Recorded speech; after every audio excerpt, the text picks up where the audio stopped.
All right, so this is our second purchase of these. We just bought them because, of course, school shopping. And it is 30 like gel ballpoint pens. I'm going to show you how they write here in just a second.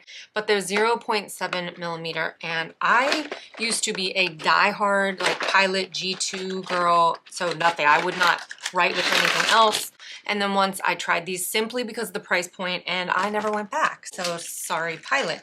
Here you go. I don't even really know how to pronounce this. It's like Aen Art or something like that. But a couple things that I love about it is that you can see the body is clear, so you can see how much ink you have. And then of course, when you like open it, you see that little, you just pop that off like this.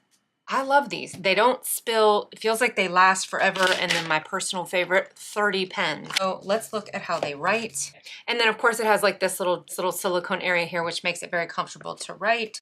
So let me just show you. Very clear, very smooth. It writes on pretty much everything. I mean, again, I was such a Pilot G2 person, and since I have purchased these, I never went back. So if you like that pen, this is definitely very, very similar to that. All right, that's it. I mean, that's pretty much all you can say about pens, but the value, the quality, I absolutely love these things.